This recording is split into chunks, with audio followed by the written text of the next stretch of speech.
জামাত ইসলামীকে আর কেউ কিছু করতে পারবে না। তারেক রহমান নিজেই জামাত ইসলামীর সুরক্ষা নিশ্চিত করছেন। এটা নতুন বাংলাদেশে আরেক বাস্তবতা। একটু অবাক হচ্ছেন? হ্যাঁ, it's true. Tarique Rahman BNP তার স্বার্থে করছে, কারণ তারেক রহমান বিএনপি জামাতকে বাদ দিয়ে একা চলতে পারবে না। জামাত বাদ দিয়ে বিএনপি অতীতে অচল ছিল, এখন অচল। জামাতকে ভাগ বাটোয়ারার অংশগ্রহণ দিয়ে, জামাতকে যথাযথ স্টেক দিয়ে, যথাযথ মূল্যায়ন করে তারপরে তারেক রহমানকে রাষ্ট্র চালাতে হবে। নইলে তারেক রহমান এমন বেখাতায় পড়বেন, তার রাষ্ট্র ক্ষমতায় টিকবে না। আওয়ামী লীগ যদি ফিরে আসে, তারেক রহমানের প্রধানমন্ত্রী গুলি ছুটে যাবে। যার ফলে আওয়ামী লীগকে আর কোনোদিন বিএনপি জামাত কেউ আসতে দিবে না। এই জন্যে জামাতের সুরক্ষা, জামাত হচ্ছে আওয়ামী লীগের জন্য রেজিস্ট্যান্স। জামাত না থাকলে অটোমেটিক্যালি আওয়ামী লীগ চলে আসবে। এতে পৃথিবীর কোনো শক্তি ফিরাতে পারবে না, এমনকি ইমাম মাহদিও ফিরাতে আসবে না। জামাত না থাকলে আওয়ামী লীগে আসবে, এতে কোনো সন্দেহ নেই। যার ফলে তারেক রহমান নিজেই জামাতের সুরক্ষা দিয়ে, ইতিহাসে জামাতের যথাযথ স্থান দিয়ে, জামাতকে অযাচিতভাবে ইরিটেট না করে তারেক রহমান নিজেই জামাতকে সুরক্ষিত করবেন। এবং এতে বিএনপির কিছু দুর্বিসন্ধিও আছে। বিএনপির কেউ কেউ চিন্তা করছেন তারা বারবার ক্ষমতায় আসবে, তারা 2042 সাল পর্যন্ত ক্ষমতায় থাকবেন। অনেকে মনে করছেন যে নরেন্দ্র মোদীর মতো বারবার ক্ষমতায় আসবেন, সুষ্ঠু ভোটেই বারবার ক্ষমতায় আসবেন। আর এই যে চিন্তা, এটাও যদি বাস্তবায়ন করে, আসলে সুষ্ঠু ভোটেই যদি বারবার ক্ষমতায় আসতে হয়, তাহলে জামাত ইজ সেফার দেন আওয়ামী লীগ। এটা তারেক রহমান নিজেও মনে করছেন। যার ফলে জামাতকে রাখতে হবে, সুরক্ষিত রাখতে হবে, এতে কোনো সন্দেহ নেই। কারণ জামাত দুর্বল হলে সেখানে সেই স্থানটা আওয়ামী লীগ দখল করতে পারে। আর জামাত সৎ, কোঅপারেটিভ, এটা অন্য কোনো দল জামাতের মতো এত সৎ, এত নিরীহ, এত কোঅপারেটিভ না। তারেক রহমান এর জন্য খুব কমফোর্ট জোনে আছেন, যার ফলে জামাতের সুরক্ষা নিশ্চিত করছেন। দর্শক, স্বাধীনতা দিবস উপলক্ষে মাননীয় প্রধানমন্ত্রী জনাব তারেক রহমান যে বাণী দিয়েছেন, সেখানে তিনি বলছেন দেশকে সামনের দিকে এগিয়ে নিতে সবাইকে ঐক্যবদ্ধভাবে কাজ করতে হবে। দেখেন, এই স্বাধীনতা দিবসে স্বাধীনতা বিরোধী বলে জামাতকে কোনো কটাক্ষ করা হয়নি। চারদিকে কোনো টু শব্দ নাই, বরং তারেক রহমান, জামাত এরা মিলেমিশে স্মৃতিসৌধে যাচ্ছেন, ফুল দিচ্ছেন, স্মরণ করছেন। অসাধারণ। তো দর্শক, এতে তারেক রহমান যেটা বলছেন যে দেশকে সামনের দিকে এগিয়ে নিতে সবাইকে ঐক্যবদ্ধভাবে কাজ করতে হবে।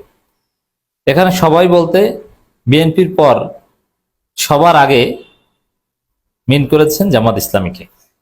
অতএব জামাতকে সাথে নিয়ে বিএনপি এগিয়ে যেতে চায়, জামাতকে সাথে নিয়ে দেশকে এগিয়ে নিতে চায় এবং দেশ গড়তে চায়।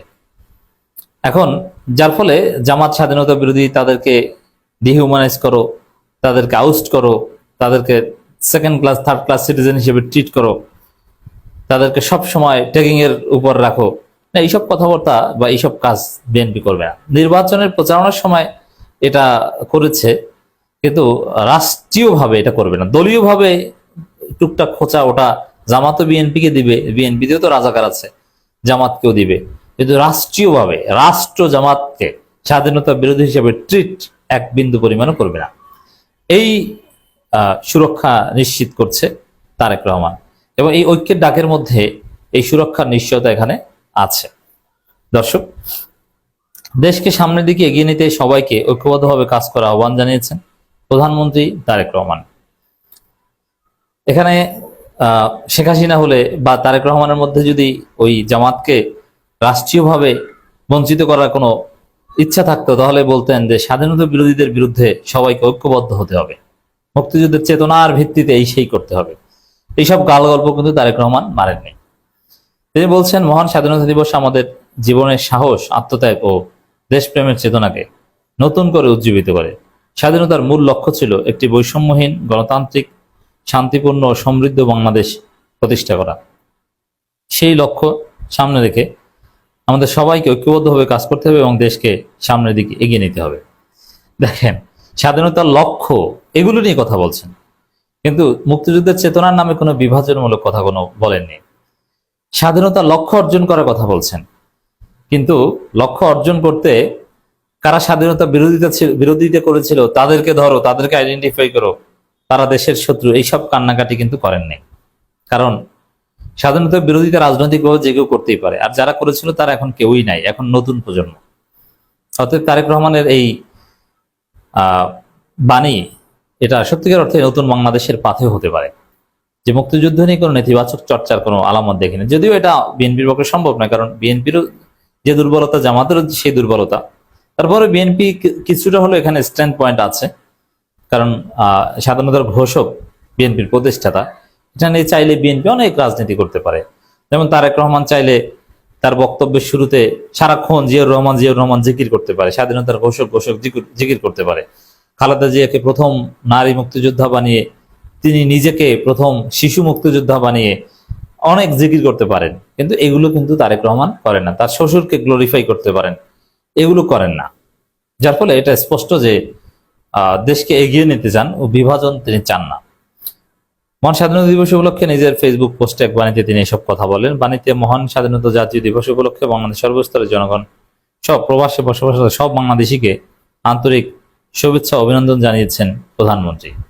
তারেক রহমান বলেন, 26 মার্চ আমাদের জাতীয় জীবনের এক গৌরবময় ও ঐতিহাসিক দিন। এদিনে আমি গভীর শ্রদ্ধার সঙ্গে স্মরণ করছি জাতির শ্রেষ্ঠ সন্তানদের, যাদের আত্মত্যাগের বিনিময়ে আমরা পেয়েছি একটি স্বাধীন ও সার্বভৌম বাংলাদেশ।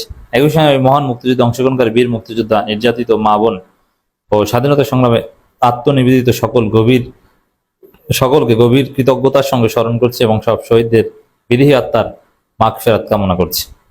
এখন পর্যন্ত এই যে তারেক রহমানের বাণী আপনাদের বিশ্লেষণ করে শোনাচ্ছি, একবারে শুনেছেন যে অমুকই স্বাধীনতা বিরোধিতা করেছিল, রাজাকার, অমুক তমুক, প্রতিশোধ নিতে হবে, ওরা এই করেছে সেই করেছে, জামাত নাই। অথচ হাসিনার আমলে শুরুই করতো গালি দিয়ে, বিভাজন দিয়ে। তিনি আরো বলেন, আমাদের প্রিয় মাতৃভূমির অগ্রগতি ও উন্নয়নের ধারাকে আরো বেগবান করতে জাতীয় ঐক্য, পারস্পরিক সহনশীলতা এবং দেশপ্রেমের চেতনাকে হৃদয়ে ধারণ করতে হবে। এটি জামাতি চিন্তা, জামাতি ফিলোসফি। স্বাধীনতা দিবস উপলক্ষে আমিরে জামাতের বাণী আর তারেক রহমান বাণীর মধ্যে মৌলিক কোনো পার্থক্য আমি দেখি না। প্রধানমন্ত্রী বলেন, আসুন মহান স্বাধীনতা ও জাতীয় দিবসের তাৎপর্য থেকে শিক্ষা নিয়ে আমরা সবাই নিজ নিজ অবস্থান থেকে দেশের কল্যাণে আত্মনিয়োগ করি। একটি উন্নত, সমৃদ্ধ, মর্যাদাশীল বাংলাদেশ গড়ে তুলতে আমরা সম্মিলিতভাবে কাজ করি।